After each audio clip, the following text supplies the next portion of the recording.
وہ شہر محبت جہاں نحمدہ و نصلی علی رسولہ الکریم۔ ایک ساتھی کا سوال ہے کہ قرآن کریم میں بکثرت بنی اسرائیل کا تذکرہ ہے، تو سوال یہ ہے کہ دیگر انبیاء اور کے مقابلے میں بنی اسرائیل کا تذکرہ زیادہ کیوں ہے؟ الجواب حامداً و مسلیاً اما بعد۔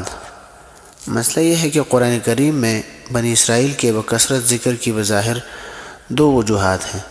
پہلی وجہ یہ ہے کہ نبی اکرم صلی اللہ علیہ وآلہ وسلم کی بعثت سے پہلے جو شریعت دنیا میں نافذ تھی اس کا تعلق بنی اسرائیل سے تھا، جن کی ہدایت کے لیے تورات اور انجیل نازل کی گئی تھی، لہٰذا مناسب یہی تھا کہ عبرت اور نصیحت کے لیے پچھلی قوم کا تذکرہ زیادہ کیا جائے۔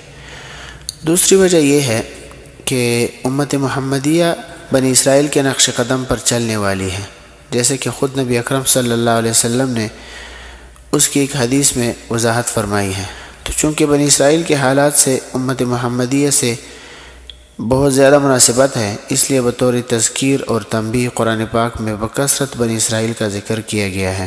ترمذی کی روایت ہے، عن عبداللہ ابن عمرو رضی اللہ عنہ قال قال رسول اللہ صلی اللہ علیہ وآلہ وسلم لَيَأْتِيَنَّ عَلَى أُمَّتِي مَا أَتَى عَلَى بَنِي إِسْرَائِيلَ حَذْوِ النَّعْلِ بِالنَّعْلِ حتى إن كان منهم من أتى أمه علانية لكان في أمتي من يصنع ذلك وإن بني إسرائيل تفرقت على 72 ملة وتفترق أمتي على 73 ملة كلهم في النار إلا ملة واحدة قالوا من هي يا رسول الله قال ما أنا عليه وأصحابي۔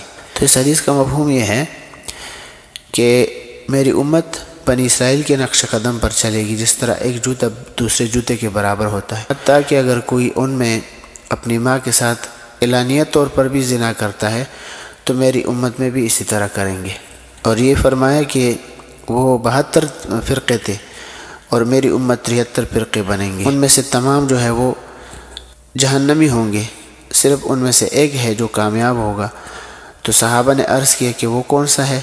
تو نبی علیہ السلام نے فرمایا کہ ما انا علیہ و اصحابی، جس راستے پر میں اور میرے صحابہ ہیں اگر ان کے پیچھے چلیں گے تو وہ کامیاب ہوں گے، جس سے مراد اہل سنت والجماعت ہے۔